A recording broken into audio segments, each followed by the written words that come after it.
हर हर महादेव। प्रिय भक्तों, आज सोम प्रदोष और आज की वीडियो में हम आज सुनाएंगे आपको सोमवार व्रत और प्रदोष व्रत की कथा। तो चलिए सोम प्रदोष व्रत की कथा हम सुनते हैं। एक ब्राह्मणी और उसके बेटे की है। एक नगर एक ब्राह्मणी रहती थी। उसके पति का स्वर्गवास हो गया था। उसका अब कोई भी अभयदाता नहीं था, इसलिए वो प्रात होते ही अपने पुत्र के साथ भीख मांगने निकल पड़ती थी। भिक्षाटन से जो भी मिलता उसी से वो अपना स्वयं और अपने पुत्र का पेट पालती थी। एक दिन ब्राह्मणी जब घर लौट रही थी तो उसे एक लड़का घायल अवस्था में कराहता हुआ मिला। ब्राह्मणी दयावश उसे अपने घर ले आई और लड़का विदर्भ देश का राजकुमार था। शत्रु सैनिकों ने उसके राज्य पर आक्रमण करके उसके पिता को बंदी बना लिया था और राज्य पर नियंत्रण कर रखा था, इसलिए वह मारा मारा फिर रहा था। राजकुमार ब्राह्मण पुत्र के साथ ब्राह्मणी के घर रहने लगा। एक दिन असुमति नामक एक गंधर्व कन्या ने राजकुमार को देखा और उस पर मोहित हो गई। अगले दिन असुमति अपने माता पिता को राजकुमार से मिलाने के लिए लाई। उन्हें भी राजकुमार भाग गया।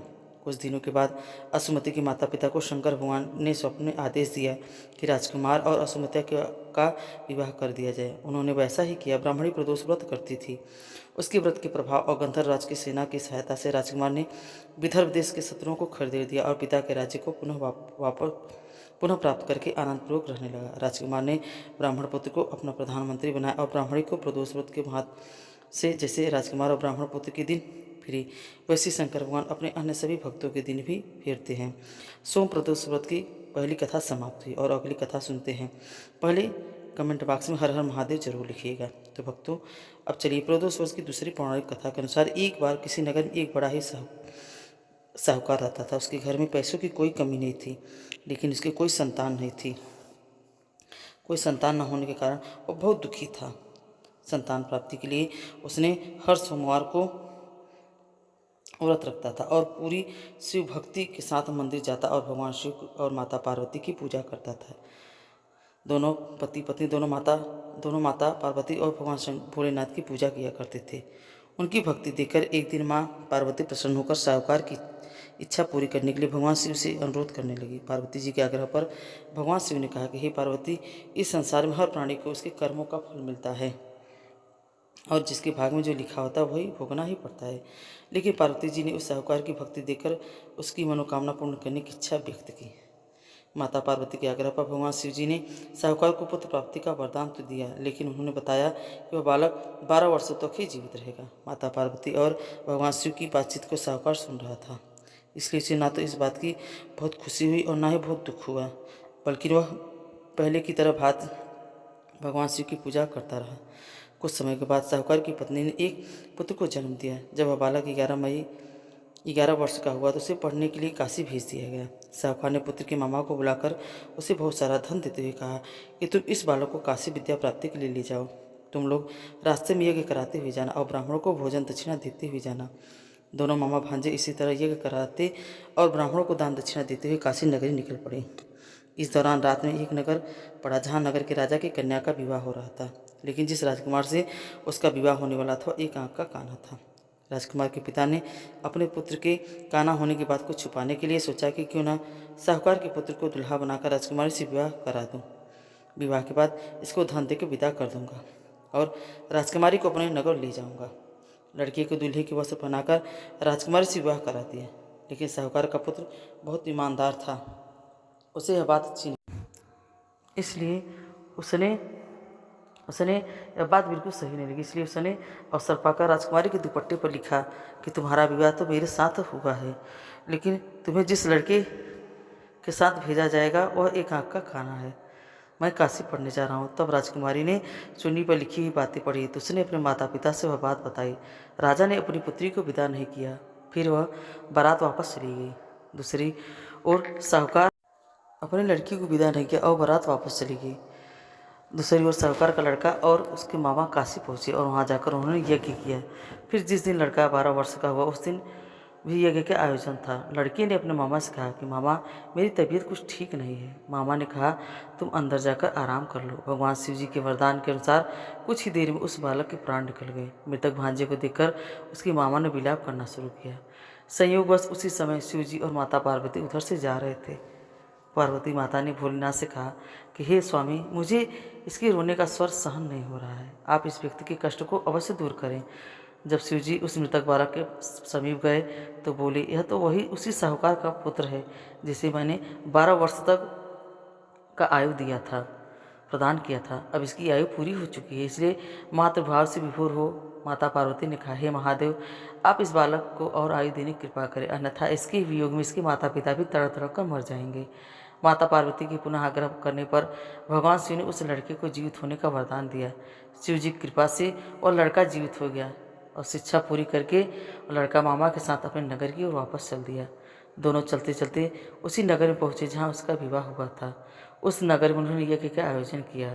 उस लड़के के ससुर ने उसे पहचान लिया और महल में जाकर उसकी खातिरदारी की और अपनी पुत्री को विदा किया। इधर साहूकार और उसकी पत्नी भूखे प्यासे रहकर बेटी की प्रतीक्षा कर रहे थे। उन्होंने प्रण कर रखा था कि यदि अपनी बेटी की मृत्यु का समाचार मिला तो वो अभी प्राण त्याग देंगे, परंतु अपने बेटे के जीवित होने का समाचार पाकर वो बेहद प्रसन्न हुए। उसी रात्रि में भगवान शिव ने साहूकार के स्वप्न में आकर कहा कि हे सृष्टि, मैंने तेरे सोमवार के व्रत करने और व्रत कथा सुनने के प्रसन्न होकर तेरे पुत्र को लंबी आयु प्रदान की है। इसी प्रकार से जो कोई सोमवार का या प्रदोष व्रत का व्रत धारण करता है या इस कथा को पढ़ता सुनता और उससे सभी दुख दूर हो जाते हैं और सभी प्रकार की मनोकामनाएं पूर्ण होती है।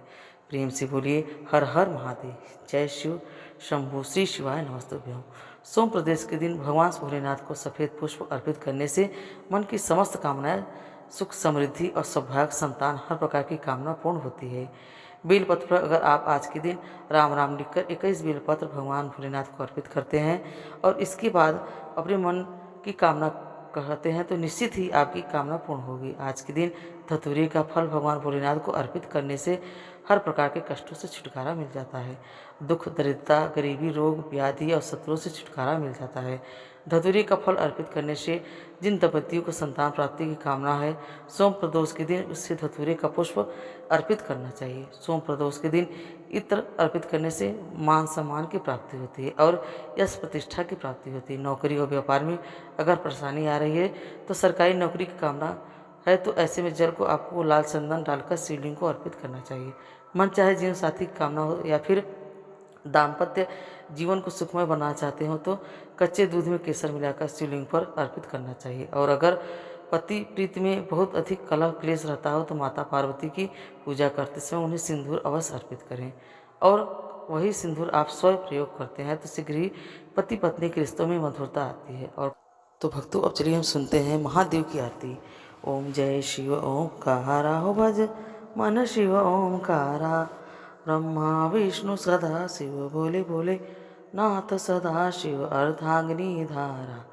ओम हर हर हर महादेव, एकानन चतुरानन पंचानन राजे, बोले पंचानन राजे, हंसानन गरुड़ासन विश्वाहन साजे। ओम हर हर महादेव, दो भुज चार चतुर्भुज, 10 भुज अति सोहे, बोले 10 भुज अति सोहे, तीनव रूप निरखता त्रिभुवन जन मोहे।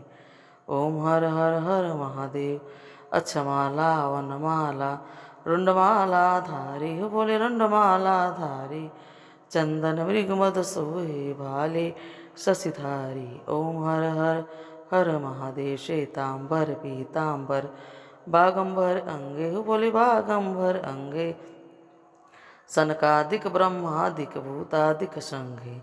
ओम हर हर हर महादेव, कर के मध्य कमंडल चक्र त्रिशूल धरता, हो बोले चक्र त्रिशूल धरता, जग करता जग भरता जग पालन करता। ओम हर हर हर महादेव, ब्रह्मा विष्णु सदाशिव जानत अविवेका, हो बोले जानत अविवेका, प्रणवाक्षर के मध्य प्रणवाक्षर के मध्य ये तीनों एका। ओम हर हर हर महादेव, ओम जय शिव ओंकारा, हो स्वामी भज मन शिव ओंकारा, त्रिगुण स्वामी जी की आरती जो कोई नर गावे, कहत शिवानंद स्वामी, मन भजत हरि हर स्वामी, सुख संपत्ति पावे। ओम जय शिव ओंकारा, ओम जय शिव ओंकारा, हो भज मन शिव ओंकारा, ओ मन रट शिव ओंकारा, ब्रह्मा विष्णु सदा शिव बोले बोले नाथ सदा शिव अर्धांगिनी धारा। ओम हर हर हर महादेव, कपूर गौरम करुणावतारम संसार सारम भुजगेंद्रहारम सदा वसंतम हृदयारविंदे, भवं भवानी सहितं नमामि। त्वमेव माता च पिता त्वमेव बन्धु जिसका त्वमेव विद्या द्रविणं त्वमेव सर्वं मम देव देव। हर हर महादेव, हर हर महादेव, हर हर महादेव।